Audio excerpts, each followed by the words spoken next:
This NBA player was just as well known for being an NBA player as he was for marrying Kim Kardashian. Whatever happened to Kris Humphries? Humphries attended Hopkins High School, where he led the team to a 25-2 record in 2002, and its first Minnesota State championship in 49 years. He was named as a 2003 McDonald's All-American and second-team Team USA by USA Today. Not to mention was named Minnesota's Mr. Basketball and was the State Player of the Year. And in his final 3 seasons of high school was unstoppable, averaging nearly 26 points per game, 11 rebounds, and 5 assists. Following his high school basketball career, would garner a 5-star ranking by Rivals.com, was the number 2 power forward in the country and the number 15 player in the nation for the class of 2003. And with that said, Humphries was highly recruited by a ton of schools and would actually initially commit to Duke. And by the way, if he actually would have gone to Duke, he'd be joining a stacked Duke team that had JJ Redick, Sheldon Williams, and Luol Deng. But he would reconsider and choose to attend and play basketball at the University of Minnesota, where he was outstanding. He was named as the 2004 Big Ten Freshman of the Year and named to the All-Big Ten first team. As a freshman, he would lead the Big Ten in scoring and rebounding in the same season, and would score in double figures in all 29 collegiate games he played in. He averaged almost 22 points per game and 10 rebounds, both tops in the Big Ten, while shooting 44% from the field and 74% from the line. On February 18th of 2004, in a game against Indiana, he would set a school record with 36 points, and also set a school record for most points by a freshman in a season with 629. And with that said, after only playing 1 season in college for the University of Minnesota, would declare for the NBA draft, where in the 2004 NBA draft would be drafted 14th overall by the Utah Jazz, behind names such as Dwight Howard, Emeka Okafor, and Andre Iguodala, but ahead of names such as J.R. Smith, Jameer Nelson, and Al Jefferson. And just besides marrying Kim Kardashian during his NBA career, he had a very unique NBA career. In 2 seasons with the Jazz,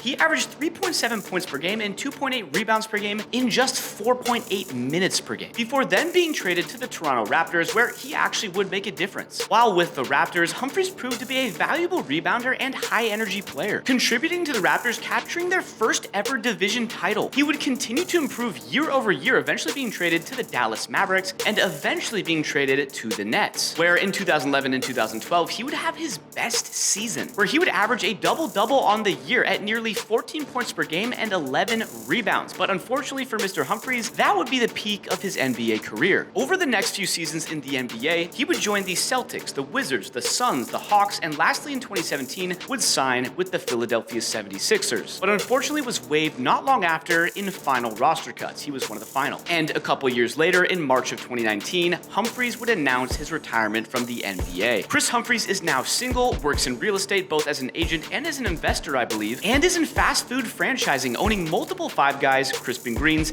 and Dave Hot Chicken establishments.